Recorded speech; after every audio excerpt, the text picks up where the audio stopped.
Saudari-saudaraku terkasih dalam Tuhan Yesus Kristus, selamat pagi dan berkah dalam. Kita berjumpa kembali dalam renungan harian kita, Rabu 30 Agustus 2023.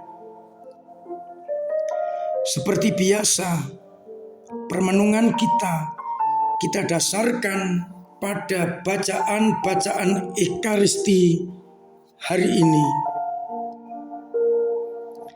Dalam bacaan yang pertama dari surat Rasul Paulus kepada jemaat di Tesalonika bab 2 ayat 9-13, Paulus menegaskan kepada umat, kendati tugasnya adalah mewartakan Injil, ia tetap bekerja siang dan malam untuk kehidupannya, agar jangan menjadi beban bagi siapapun juga. Sedangkan bacaan Injil di Injil Matius bab 23 ayat 27-32, Yesus tetap kembali mengkritik orang-orang Farisi dan ahli Taurat yang dikatakan sebagai orang munafik. Dan dengan berbagai macam jawabannya, orang Farisi mengakui bahwa mereka adalah keturunan para pembunuh nabi-nabi Israel.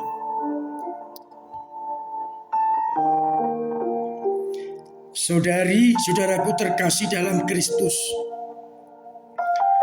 Paulus sebagai pewarta Injil yang benar-benar hebat, ia tidak ingin menjadi beban bagi umat. Maka sembari mewartakan Injil, ia juga bekerja untuk kehidupan sehari-hari,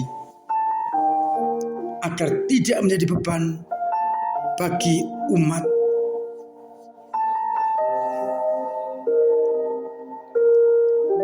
Para imam, para pemimpin, entah itu ketua lingkungan, ketua wilayah, kabit-kabit, hendaknya sungguh merenungkan kata-kata Santo Paulus bahwa mereka diajak untuk tidak menjadi beban bagi orang lain. Itu berarti dalam melaksanakan tugas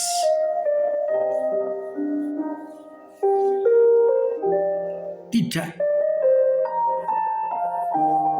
memasrahkan pekerjaan dan macam-macam pada umat, tapi betul-betul dengan segala jerih payahnya berkarya untuk umat, sehingga tidak menjadi beban bagi umat. Kalau boleh dirumuskan, kehadiran kita tidak menjadi batu sandungan beban bagi umat. Kehadiran para pemimpin dan kita sekalian harusnya menjadi sumber sukacita bagi umat. Para pemimpin disadarkan bahwa mereka adalah pelayan yang membawa umat semakin dekat dengan Allah.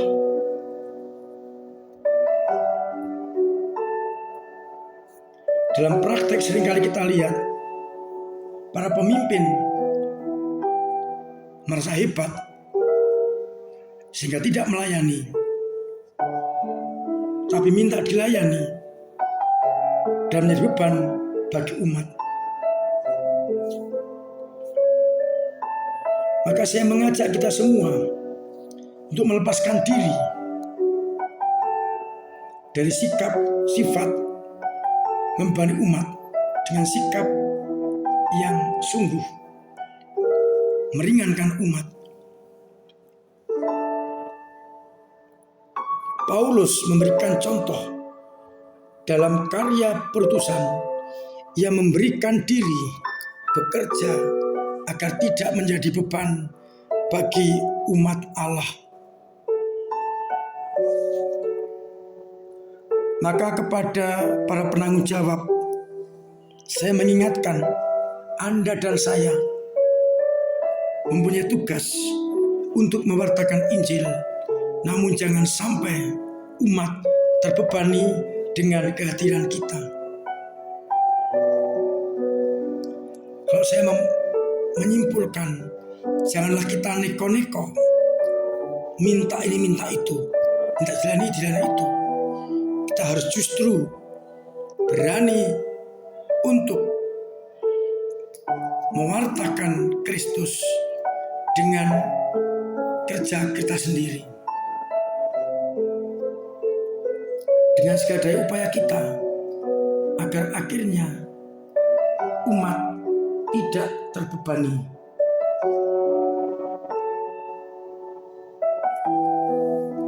Maka mari bersama-sama kita hadir sebagai pelayan yang mampu membawa umat semakin dekat dengan Allah. Dari Injil kita diajak tidak munafik. Hidup muncul dari kedalaman hati. Karya-karya kita untuk mencari pujian, pembenaran diri. Yang pertama-tama untuk pelayanan. Tidak arogan. Tapi benar-benar memenuhi harapan umat.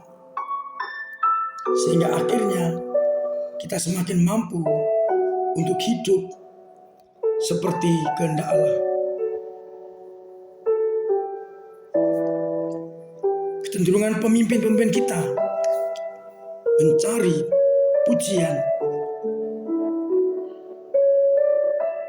ingin dilayani. Tapi justru sebagai murid-murid Kristus, kita diajak untuk berani betul-betul tidak hidup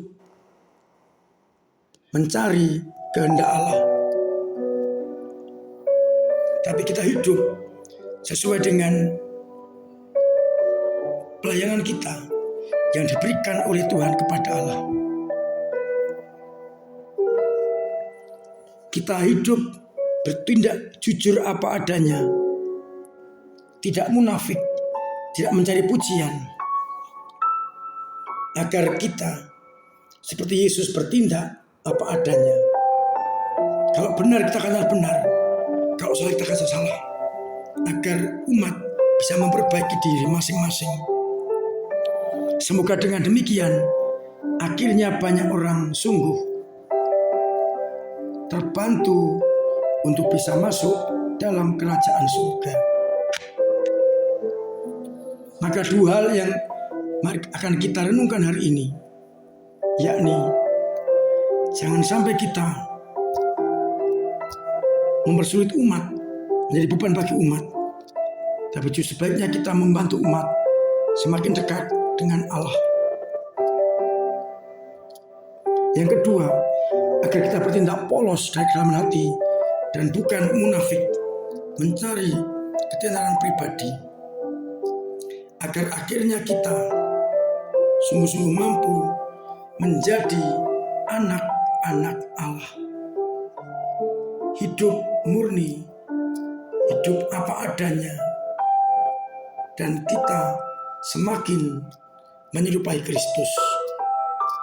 Semoga dengan demikian hidup dan karya-karya kita semakin menjadikan orang lain dekat dengan Allah.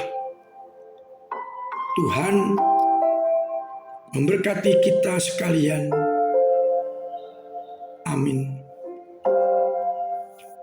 Marilah kita berdoa. Bapa yang penuh kasih, kami bersyukur karena kami senantiasa Engkau ajak untuk menyerupai Putra-Mu. dengan sikap yang polos, jujur, tidak munafik, dan jangan menjadi beban bagi orang lain. Mampukanlah kami untuk hidup seperti putra-Mu yang dicurahkan hanya kepada orang lain. Kuatkanlah iman umat yang lemah, bantu mereka yang jatuh. Semoga mereka semakin mampu untuk menghadirkan cinta kasih-Mu di tengah-tengah masyarakat, menjauhkan diri dari beban bagi orang lain dan juga kemunafikan. Biarlah akhirnya semua orang mengikuti kehendak-Mu. Kuatkanlah umat-Mu yang sakit dengan kesembuhan, yang punya beban berat Engkau ringankan, yang punya persoalan Engkau urai, dan yang persoalan ekonomi Engkau bantu sesamanya. Semoga akhirnya umat-Mu tetap merasakan cinta kasih-Mu. Untuk itu, bantu kami dengan berkat-Mu sendiri, Bapa dan Putra dan Roh Kudus. Amin. Tetap saya ingatkan, saya anjurkan, bahkan setengah saya wajibkan untuk mematuhi protokol kesehatan agar terbebas dari virus corona.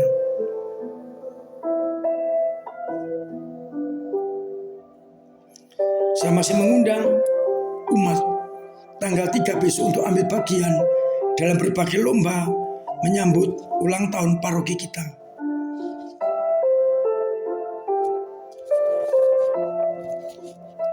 Tanggal 8 puncaknya kita akan bersama-sama melakukan ekaristi syukur dan pembagian hadiah. Semoga dengan ulang tahun paroki kita semakin dewasa dan berkontribusi kepada gereja. Terima kasih kepada panjenengan yang telah ambil bagian dalam pengisian gedung baru kita, gedung Maria La Salette dan gedung Bertie.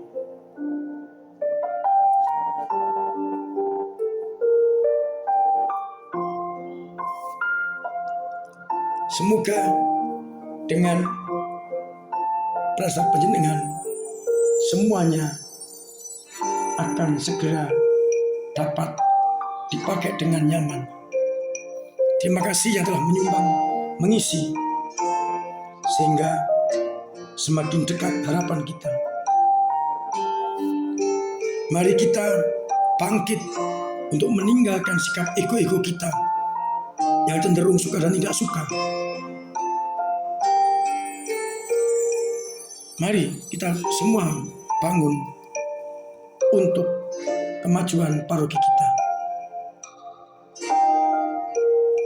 Untuk itu, saya mengucapkan selamat pagi, selamat merenungkan, salam sehat, Tuhan memberkati.